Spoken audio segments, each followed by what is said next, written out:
แถวสวรรค์เกตเด้คอยเห็ดเป็นสีสุกน้ำใหม่ถ้าคอยเห็ดมาเป็นน้ำพอน้ำเมย์ล่ะ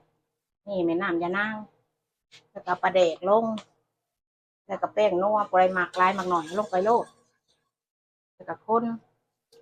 ซีมเบิงเรามีแต่วันน้ำไม้นี่ตามปกตินั่นเพิ่นเผาแล้วเพิ่นก็ซอยแล้วเพิ่นก็ไปนึ่งนี่ยเขามีทำนี่เขาก็เห็ดทำนี่ซอยเอาทำนี่น้ำไม้กระป๋องนี่เขาก็ต้มให้มันนั่นพุ่นละให้มันนั่นบกน้ำยานางพุ่นละท่านละพี่น้องเอ๋ยนี่เป็นสุกน้ำไม้สุกน้ำไม้บ้านข่อยเด้อนี่แควอันทั้งแขวงสวรรณเขตเมืองอุดมพรเซโนอะไรเนี่ยนี่บ้านนอกบ้านนาถ้าข่อยอันสุกน้ำไม้สุกมาแต่พ่อแต่แม่ข่อยยังน้ำไม้ต่างแต่น้ำไม้ไว้เผานี่นะอีกะซีกับบ้านมือกะซีคือการกับปูวันนี้น้ำยานางมันเขียวลงไปแล้วเนาะมอดไทยมอดไทยให้มันอุ่นก็สิใส่ข้าวคั่วมีบางคนนะเขาใส่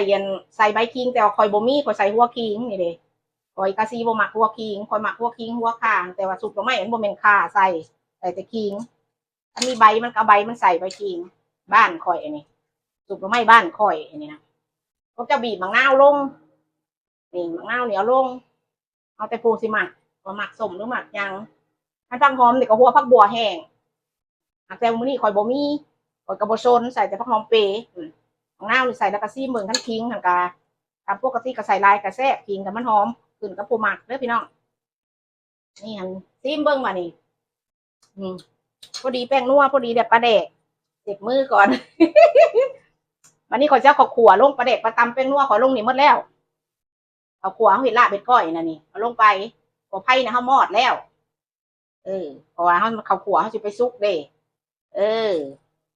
อันนี้ก็มาพริกขั่วลงไปพริกเขาขั่วแล้วนี่อันที่อยากเผ็ดก็ใส่ลายอยากเผ็ดก็ใส่หน่อยมันเผ็ดคอยนึงบอกว่าได้มันเผ็ดอีกกะซีฮู้เผ็ดก่อยนะอันหมักหน้าขั้นบอกพ่อเขาก็ใส่อีกคอยมันหมักขึ้นกับพ่นเลยคนได้หมักสมหมักยังพริกก็คือกันนั่นแหละแต่คอยโบใส่ข้าวเบื่อโบใส่ง่าอันสุกหน่อไม้บ้านคอยนี่แต่ใส่ข้าวขั่วท่านว่าใส่ง่าเนี่ยมันสุกพักพวกข่อยเป็นขาดบ่ได้แหละนี่ผักหอมเปย์ที่บ้านข่อยใส่แต่แท้ผักหอมเปย์บ้านข่อยห้องภาษาไทยข่อยบ่จักบ้านข่อยผักหอมเปย์ผักหอมห่อจะข่อยห้องนั่นล่ะ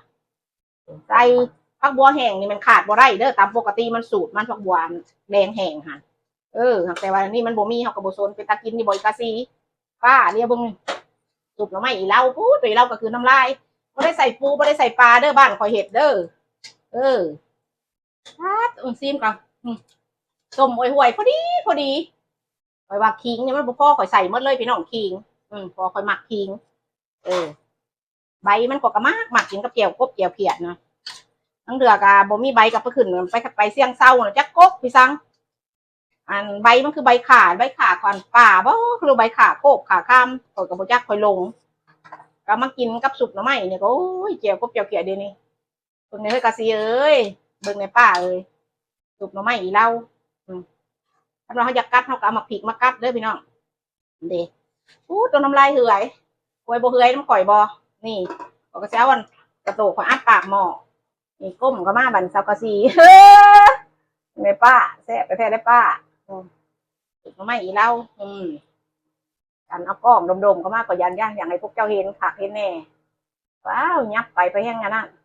มันติงนี่ก็หักเสียออกประเทศได้แต่เวลาบึ่งนี่สุกน้ำใหม่เล่าป่าเลยเป็นบ่วันนี้มีข้าวเบื่อข้าวคั่วหอมเก็ดล่องหมดเด้อพี่น้องนัวปลาแดกนัวข้าวคั่วข้าวเหนียวนี่คนลาวนะข้าวเหนียวพี่น้องมะเขือในคลองมันแท้ๆเด้อกินกับสุกหน่อไม้เด้อแม่ค่อยมาก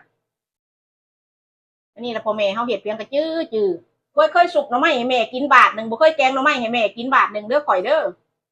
มีแต่ไปหามาแล้วแม่ข่อยแกงสุกิน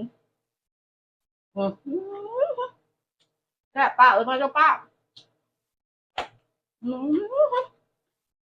ใช่ๆว่าเฮากะทิมันสุกเบิ่งเด้อหน่อไม้ถ้าเฮาสุกแบบถ้าเฮาเฮ็ดอันนี้มันสวรรค์เขตสุกหน่อไม้ ผมมีแหละเขาเบื่อพี่น้องเลย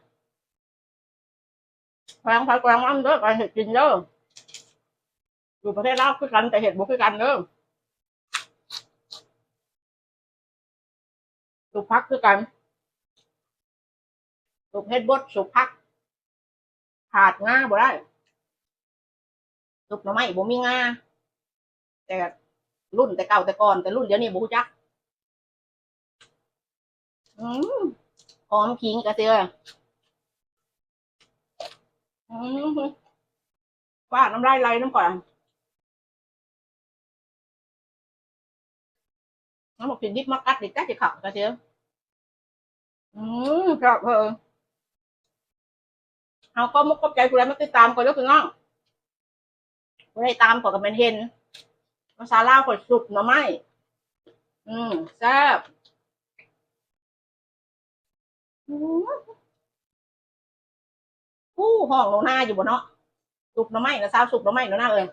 ครับครับจริงเลยหนูนาเลยอืมแต่หนูนาขับไปเบิ่งหนูสาวก็ลืมห้องกว่าหนูสาวเห็นอยู่แล้วตัวขับไว้ไว้เขาไปเบิ่งเขาก็เห็นหมดแหละพี่น้องเลยชมแนวช่องเฮาเนาะจะไปว่าได้หวานอันเขาไปอยู่นะโมแมนคันเขาไปเห็นโลดนอกจากแต่บกเคียนยังหันบ่เห็นอ๋อบ๊ายบายขอบคุณเข้าใจบ๊ายบาย